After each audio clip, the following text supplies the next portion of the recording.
Matthew chapter 13, verses 31 to 35. Jesus proposed a parable to the crowds.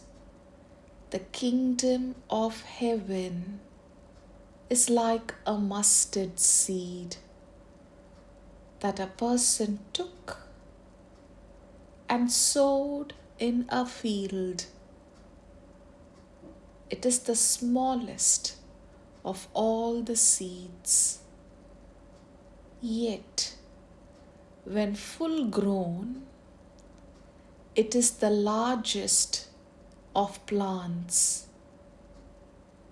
It becomes a large bush, and the birds of the sky come and dwell in its branches. Jesus spoke to them another parable. The kingdom of heaven is like yeast that a woman took and mixed with 3 measures of wheat flour until the whole batch was leavened. All these things Jesus spoke to the crowds in parables. He spoke to them only in parables to fulfill what had been said through the prophet. I will open my mouth in parables. I will announce what has lain hidden from the foundation of the world.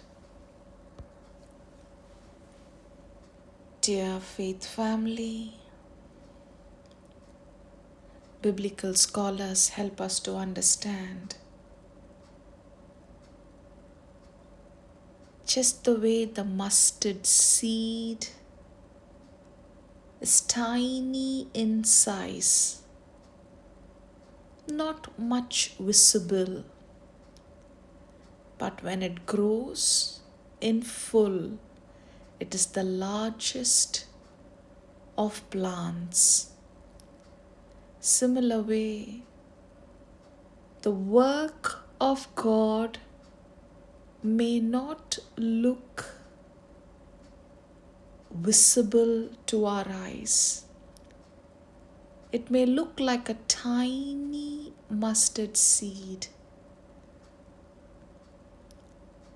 And Jesus is reminding us the tiny mustard seed sown in a field and fully grown as a large plant.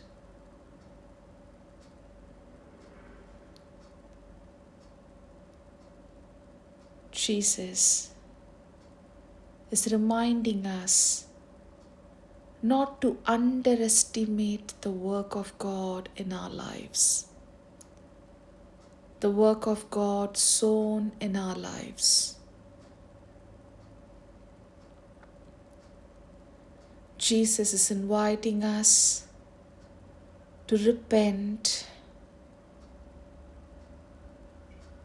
for God's kingdom is near.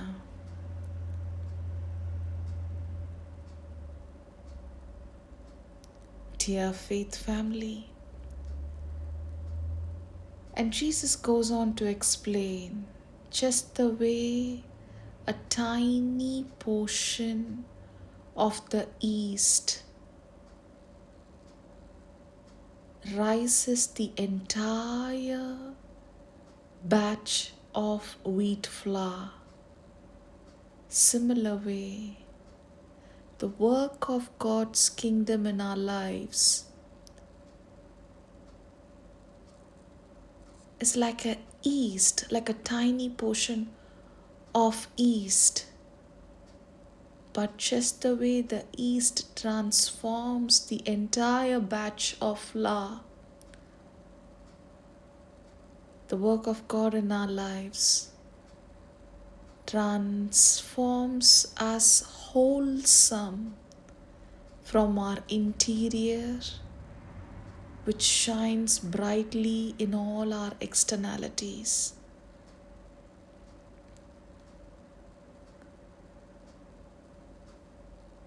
Jesus is inviting us to repent,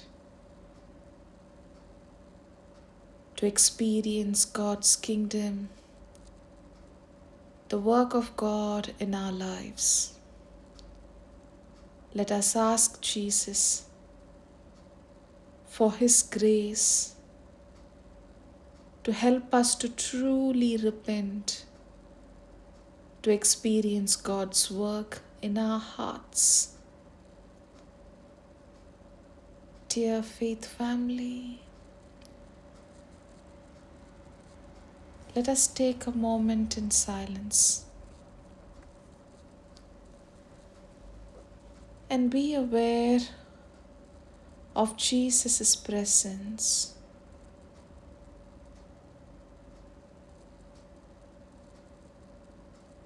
And take a moment to reflect, being in the presence of Jesus. What are the instructions of Jesus that I have been repeatedly failing to obey?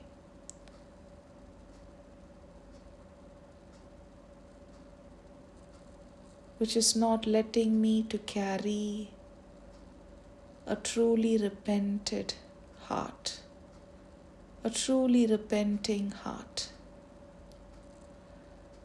What are the instructions of Jesus that I am repeatedly failing to obey?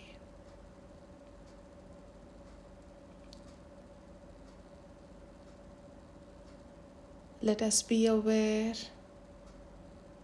of Abba Father's presence in our midst.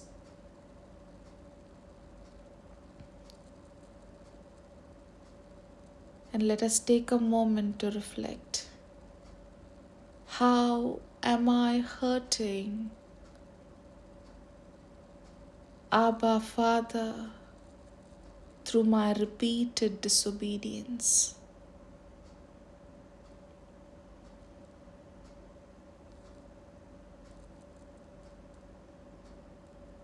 How am I hurting God through my repeated disobedience?